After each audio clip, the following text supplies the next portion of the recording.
In some of Tokyo's busiest neighborhoods, there once existed peculiar vending machines, ones that sold used women's underwear. These machines were especially common in Akihabara, the paradise of otaku, where unique consumer culture reigns supreme. Each item came carefully packaged, often accompanied by details such as the wearer's age or how long it had been used, creating a mix of mystery and curiosity. They reflected a dark and strange side of 1990s Japanese urban culture. However, following strong public backlash and legal reforms, most of these machines disappeared entirely. Today, this phenomenon exists only in memory, a controversial underground culture that evokes both curiosity and shivers when recalled. When night falls, Kabukicho awakens under neon lights, opening a world of endless entertainment that engages all senses. More than just a red light district, it is a haven of contemporary culture. Retro bars exude classic charm, cozy private karaoke rooms invite intimate fun, izakayas serve exquisite Japanese cuisine, and lively nightclubs paint a vivid, colorful scene. Start the night with a rooftop cocktail and gaze at the city's glittering skyline. Then, immerse yourself in countless arcades, test your luck at claw machines, and end the evening with a futuristic robot performance at the Robot Restaurant, an exclusive experience only in Kabukicho. Delve deeper, and you'll see the subtle blend of tradition and modernity. A bar serving sashimi on rustic wooden tables, a tea house where geishas perform the shamisen. The Golden Guy Maze hosts over 200 tiny bars, each seating only 5 to 10 people, where every conversation becomes a short story of memory and imagination. Whether you crave culinary delights, cultural immersion, or vibrant nightlife, Kabukicho always offers something new. The contrast between bustling energy and quiet alleys creates an irresistible charm. Once on these streets, you'll want to wander endlessly, uncovering countless stories told only by Tokyo at night. Some sacred sites in Japan still forbid women, surprising many who assume such rules are outdated. At the foot of Mount Omina, a UNESCO World Heritage Site, a sign warns women not to enter. For centuries, this mountain and Okinoshima Island have barred women to maintain spiritual purity. These restrictions stem from ancient Shinto and Buddhist beliefs, viewing women, especially during menstruation, as impure, affecting the sacred atmosphere. According to samurai tradition, women were also prohibited from sumo rings, whether as athletes or spectators. Even modern law is not entirely equal. Japanese women must wait 6 months after divorce to remarry, while men face no such restriction. The intertwining of modern Japan and gender-based rules prompts reflection. Where does tradition end and equality begin? For visitors, following these rules is not just about respecting culture, but also about understanding a Japan that is both unique and contradictory. Have you been surprised by The Simpsons' strange predictions? In Japan, one work is even more chilling. In 1999, the mysterious artist Tatsuki quietly released the manga The Future I Saw. The volume Watashi Gameta Mai documented 15 dreams predicting future disasters. Astonishingly, 13 of them came true. Most notable was the double disaster of March 11, 2011, the 9.0 magnitude Tohoku earthquake, massive tsunami, and Fukushima nuclear leak. In the original version, Tatsuki recorded the exact date of March 11th, alongside illustrations of turbulent seas and crumbling buildings, sending shivers down readers' spines. The manga also predicted Princess Diana's sudden death in 1997 and China discovering the SARS virus. Each event appeared as a dream before reality struck. The final prophecy forewarned of the greatest disaster in July 2025, two colossal dragons battling in the Pacific, spewing immense water columns, creating a tsunami 3 times larger than in 2011. Strangely, in early July 2025, the Tokara Islands recorded over 1,000 small earthquakes, alarming tourists. While scientists dismiss any connection to the manga, the fear has already impacted Japanese tourism. Is this merely coincidence, or does a deeper mystery await? Will the final prophecy come true? The answer is yet to be discovered. When cameras reveal the massive, colorful tattoos across the bare backs of Japanese gangsters, have you ever wondered about the stories behind them? Irizumi, the art of etching images onto the skin of society's outcasts, dates back to around 10,000 BCE, when the first scattered ink markings appeared across the Japanese archipelago. Through the ages, tattoos were more than decoration. During the Edo period, they were used to mark criminals, a permanent sentence etched into the body of offenders. By the late Meiji era, the Japanese government banned tattooing entirely to appeal to Western sensibilities, causing the art to quietly fade and tarnishing the reputation of Irizumi. Yet the Yakuza, Japan's notorious organized crime syndicate, transformed Irizumi into a badge of honor. Dragons, koi fish, and cherry blossoms became statements of strength, perseverance, and the beauty of death. Traditional tebori techniques, using bamboo sticks or needles bound to bamboo, create colors that endure over time but demand immense sacrifice. A full-back tattoo can take 50 to 100 hours across 5 years. Orimasa, a tebori master with 23 years of experience, explains that the ink does not fade. It deepens, unlike machine tattoos that are bright only initially. Still, Japanese society remains wary of tattoos. You cannot freely display them in hot springs, pools, or beaches without facing prejudice. Many artists keep their identities secret, treating tattoos as personal secrets. Irizumi is therefore not merely art. It is the heritage of outcast souls, a testament to strength, pride, and self-belief, even when society turns its back. In Japan, the number 4 is pronounced shai, which sounds like death, and 9 is kyu, evoking pain or suffering. For this reason, both are considered unlucky. Don't be surprised when you enter buildings and see the 4th floor skipped, labeled 3A, 3T, or left blank. Hotels also avoid rooms numbered 4, 9, or 49, all considered ominous. This practice is not mere superstition. It reflects deep cultural beliefs and the Japanese tendency to avoid risk through language and symbolism. The phenomenon offers a unique perspective on how numbers influence emotions, behavior, and even urban architecture in a high-tech society. Fortunately, 4 and 9 are not unlucky for me. How about you? Reflect and share your thoughts on these cursed numbers. Have you ever wondered whether poverty hides beneath Japan's glamorous surface? Let's explore Kamagasaki, just a short train ride from the dazzling lights of Osaka. Kamagasaki houses about 30,000 day laborers crammed into rooms barely 1.2 square meters. Many lack a fixed address, living in cramped wooden huts called doya, or sleeping on sidewalks each night. While modern Osaka shines clean and orderly, Kamagasaki resembles a maze of ramshackle huts, quietly carrying the legacy of post-World War II poverty.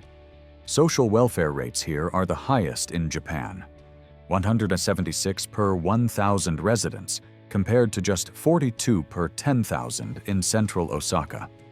NGOs and religious groups, especially Korean Protestant churches, distribute free meals to lonely elderly and homeless residents, as official support is severely limited. Public health struggles with alcoholism, substance abuse, and tuberculosis are immense. Kamagasaki is not just a living condition, it is a social shadow. Authorities often erase its name from maps and restrict media mentions. In 2025, the Aaron Labor and Welfare Center, a 50-year symbol of support, closed to make way for the World Expo. Kamagasaki exists alongside modern Japan, proving that poverty and inequality are not exclusive to developing nations. It is a quiet, proud struggle to preserve dignity in a harsh world. Have you ever visited Kamagasaki?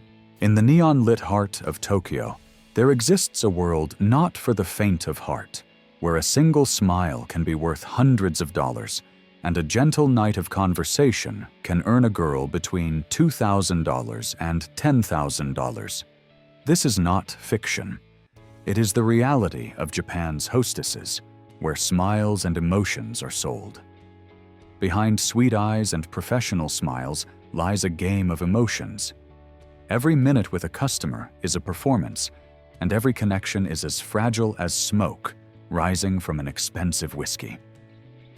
At upscale bars, patrons willingly spend tens of millions of yen just to sit next to a girl, hear her laugh, sing karaoke, or utter affectionate nicknames. Though it is acting, hostesses do not sell their bodies. They sell an illusion, a priced empathy. Top earners can make 10 times what a corporate executive earns, thanks to commissions from champagne bottles costing hundreds of thousands of yen. Yet neon lights conceal the truth. The most consumed thing is not alcohol, but loneliness. Hostesses must remember every detail: favorite drinks, untold divorces, pet names, while maintaining physique and a perfect mask. As customers sink deeper into these arranged relationships, a cycle of money, debt, and emotion ensnares both. This industry pumps over $20 billion annually into Japan's economy. Some call it the art of service, others, a cash-paid world of deception. Who truly wins in this emotional game? And why do thousands of young women step into it, knowing the outcome may not be pleasant? In Japan, there is an experience any visitor or local can enjoy, requiring nothing but themselves. Sento, the public bath. It may sound simple, but behind the steam lies a rich cultural world. Historically, most Japanese homes lacked private bathtubs, so people visited Sento, humble buildings amid neighborhoods, to wash away dirt, soak in hot water, and chat with neighbors without social media. Sento, meaning hot water bought with coins, was once the heartbeat of community life. When private baths became common, Sento seemed destined to vanish. Yet it revived as Super Sento, sprawling complexes like mini amusement parks, with herbal baths, jacuzzis, saunas, dining areas, even lounges. Some operate 24/7, providing relaxation or overnight stays for young travelers. Prices range from 200 yen at traditional Sento to over 12,000 yen at Super Sento, still cheaper than hotels. The rules remain unchanged: no swimsuits, no social hierarchy, and wash thoroughly before soaking. These baths dissolve barriers, connecting people in a deeply Japanese way. Some Sento use natural hot springs, offering full relaxation. At resorts, places like Kyoto Yokujo or Sotoyo provide outdoor baths, cheap or free, preserving centuries-old traditions. Sento is more than bathing. It is the cultural breath of Japan, where everyone is equal amid rising steam. Have you ever stepped into a cafe where the staff call you master? In Tokyo's Akihabara, the lively otaku capital, there exists a cafe unlike any other: the Maid Café. Born in the early 2000s, it transforms ordering a cup of coffee into part of a vibrant, imaginary world. Upon entering, you hear, "Okarinasai, go shujin-sama." Welcome home, master. Young women in European-style maid uniforms bow, trays in hand, smiles warm and radiant. But everything is completely innocent. Touching the maids is forbidden. Privacy is respected, and photos require permission. Here, a cappuccino is more than coffee. It may feature a cute cat drawn in chocolate syrup. Guests can be invited to play games or watch short musical performances at their tables. Every interaction is designed to bring joy, letting visitors escape stress and work. Entering a whimsical private world. Major chains like Maid even have international branches, showing that Japanese pop culture is both creative and commercially savvy. Not only anime or game fans, but many foreign tourists flock to experience a space that is nostalgic yet magical. What makes Maid Cafés a global cultural symbol? The answer isn't simple. Perhaps you must experience it yourself. If you want to visit, leave a 9 below. Who knows? We might meet there. Imagine a high-rise building with a highway cutting right through it. It sounds like science fiction, but this is real in Osaka, Japan. The 16-story gate tower is not remarkable for its height or design, but because between the 5th and 7th floors, a segment of the Hanshin Expressway, a crucial part of the Kai network, runs straight through the building like a blade. The miracle is that the road doesn't touch the building's frame. Independent support pillars hold the highway, completely separate from the structure. Noise and vibration are controlled with special soundproofing and anti-vibration systems, so workers inside barely notice anything. Everything is surprisingly quiet. The story behind it is even more fascinating. In the 1980s, Osaka wanted to expand the highway. But the land needed belonged to a private owner who was constructing a building. Neither side would compromise. Instead of litigation, they reached an unprecedented agreement. Share vertical space, with the highway and building occupying different levels.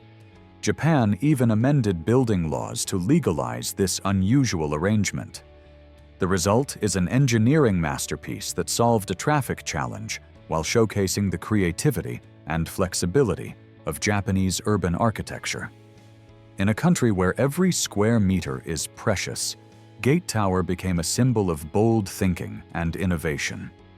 Today, it is not just an office building, but a popular check-in spot, attracting thousands of visitors each year to witness the perfect fusion of engineering and imagination. In Japan, using chopsticks is not just about eating. It is a refined cultural ritual. Every gesture, from how to hold them to how to place them down, is taught from childhood as part of social etiquette. Among the rules, one taboo is particularly serious, even for children: passing food directly from one set of chopsticks to another, called hashi watashi. This seemingly innocent act evokes images of Buddhist funeral rites, where family members pass the bones of the deceased with chopsticks. A small misstep could make you appear thoughtless in front of family or business partners. So how should food be shared correctly? Simply, use chopsticks to take food from a communal plate, or let others serve themselves. This subtlety explains, in part, why Japanese cuisine is globally respected. Other taboos include sticking chopsticks vertically into a rice bowl, tapping them on the bowl, or resting them across the bowl's rim, all considered impolite. They emphasize that dining is a ritual of respect, not only for the food, but also for those around you.